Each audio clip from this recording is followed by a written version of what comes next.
Hello, everyone. Welcome back to another live stream. Today, we're going to talk about how I live on Bitcoin, how I mine at home, and how my node powers my payouts. Just bear with me for 1 second. I just want to make sure that we are going live. Perfect. We are live. So, before we get started, I kind of wanted to talk about the time chain calendar and the current fee environment and everything like that. The usual stuff, as you guys know. So right now we're on block 910479. The current exchange rate is $117,818, roughly 849 sats per US dollar. There's 100 million sats in one Bitcoin. And with that being said, the priority fee right now is about 2 sats per VByte, and you can probably get in the next block for around 1 to 2 sats, so not too much. And that's that. I'm going to stop sharing my screen now, and we're going to focus on the first part of the live stream. And I just want to go into here just to make sure. So hopefully, if anyone's in the chat, let me know. Leave a comment, comment, share with your friends and family. I think this is going to be cool information to share with you guys, because when I started, a lot of things about mining scared me, especially with the idea of like, how do I mine at home, or what's the difference from mining and running a node? So that's kind of why I wanted to make this live stream, is to show that it is obtainable and easy to do. You don't need that huge ASIC miner that sounds like a Boeing 747 taking off, or I think a plane taking off rather. So yeah, so what I want to do is kind of just talk about how I buy. Yeah, I think that's right, hon. Okay, I got it. Okay, sorry. I'm working on a new script style, and a lot of times I take information from previous live streams. So you heard me talk about how I buy Bitcoin, store it safely, and run my own Umbrel node. Today I'm taking it one step further, and I'm going to be mining Bitcoin at home. This is another way I stack sats, literally turning electricity into Bitcoin. And the best part is, all of it ties back to my Umbrel node for instant lightning payouts. If you ever thought about mining, if you ever thought mining was too technical or too expensive to try, this stream will give you a clear look at what's possible on a smaller scale. For me, mining is just another way to acquire Bitcoin alongside dollar cost averaging and earning peer-to-peer. It's a fun, hands-on project, and it gives me a deeper understanding of how Bitcoin's infrastructure actually works. I love that I can get lightning payouts directly to my own node, honestly, because there's no third-party custody, and the ability to get lightning payouts is much quicker than, or faster and convenient than doing on-chain. And honestly, it's a low barrier way to experiment before ever thinking about larger machines or scaling up. So what I want to focus on is my mining hardware, and I have a couple of different machines as of right now. And I think before you get started and you get into the mining world, you want to pick up a Bitaxe. A Bitaxe is a fully open source Bitcoin miner. Essentially, you can think it as a small DIY miner. Uses minimal power. We're talking just a trickle of sats each month. It's perfect for learning, experimenting, and literally seeing the process of hashing in action. The next miner that I currently use is the Avalon Nano 3S. This is more of a plug-and-play option. It's easy to set up, connects to Wi-Fi, points right at any pool you want. Designed for beginners, not a massive hash rate machine, but it shows you what's possible at home without crazy electricity costs. And before we go to the next section, I want to kind of focus on where I've started and where I'm going to go. So I started basically with the Bitaxe. I was like, you know what? I like this. It's not that much. It doesn't add that much to my electricity bill. I wanted to take it the next step. So that's when I went with the Avalon Nano 3S. I'm roughly hashing almost 10 terahashes per day, I guess second, or I don't know how it works exactly. I'm still working through that, obviously, but I have 10 terahashes for around 160 watts. So I'm not making that much, but it's still a passive income stream of Bitcoin. And what I want to focus on next is future machines I'm looking towards and kind of like what I have my eyes on. The first one is the Avalon Mini 3 by Canaan. It's basically think of it as like a heater, like a base heater, but it generates Bitcoin. So the way I see it as I live in a winter climate, and most of the year it's pretty cold, or at least sub 60 degrees. And my thought process is down the line, if my heat's ever costing electricity, I can instead of no, if my heat ever, yeah, exactly. So instead of costing electricity, I can just power this machine up, earn Bitcoin, and heat my home or my apartment or wherever I'm staying. It's it decently earns. It's about 37 and a half terahashes, which it would pretty much quadruple the amount I currently have in my apartment where I live currently. So it would be definitely a nice quadrupling of funds, so to speak. And I want to see if I had any more notes about that.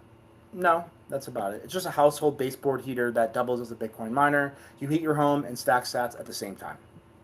The next one I want to focus on is the Avalon Q. This recently came out, I think this month or last month. You got to think of it literally as a professional grade home mining machine. It's extremely powerful, but designed for smaller scale environments than a full warehouse Bitcoin mining farm. This one is 90 terahashes. This would if I got this would 8 times what I currently hash, 10 times almost basically. This would be something I would consider in the future if I ever had like a garage or some type of area that I can kind of put it to the side and kind of just let it run, maybe on the eco mode or the standard or higher mode.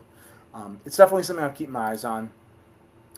Something that maybe if the price ever comes down or if I can get it on sale, I'd definitely consider doing that.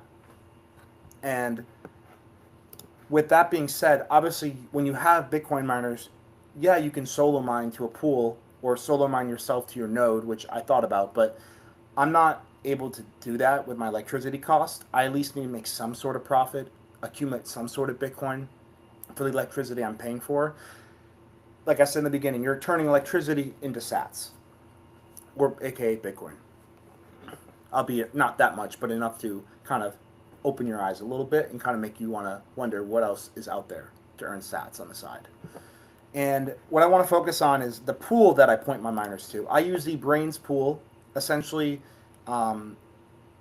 there's different types of tools. There's Foundry, there's F2, Spider Pool, Binance has a pool. There's a bunch of different ones. CK Pool is more of a open source, not open source, but solo mining pool. This is the same concept. You get lightning payouts. You can point your miners every single day. They send you Bitcoin, and then you can let your balance build up in the wallet within the Braiins OS pool, and then you can send that to your node or an on-chain address. I choose lightning payments because it's quicker and more effective, in my opinion.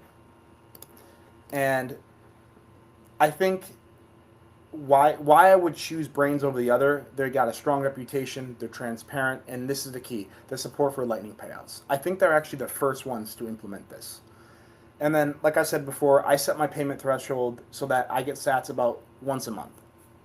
With Lightning, those sats arrive instantly, there's no on-chain fees, and straight to my self-custody. And then next, I kind of want to talk about how my node powers those payments. And I've talked about this in the past. Like you basically have a generated, you can generate Lightning invoices once a month, but how I do it is I have my miners, which point to the mining pool, which then send me a Lightning payout straight to my node. On top of that, I use Alby Hub. I have my own Lightning address, which essentially creates invoices every time there's a pull information request from the person wanting to send me sats or Bitcoin. So that means I can receive my mining payouts or even payments from anyone straight into self-custody without any extra fees. Sometimes LSPs or certain providers will give you a Lightning address but take a small cut of it, like a percent or two. And that's not something I want to do. So Alby Hub connected to my node is an app that I've downloaded, I've shared in the past, that self brings my sats to my custody for free, or no added fee, I should say.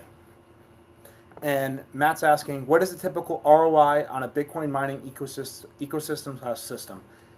Great question. I actually thought about this. I'm going to pull up a website. Give me one sec, Matt. Essentially, what you can do is go to this website. It's called ASIC Miner Value. And this website will pretty much switch to Bitcoin because that's all I want to focus on.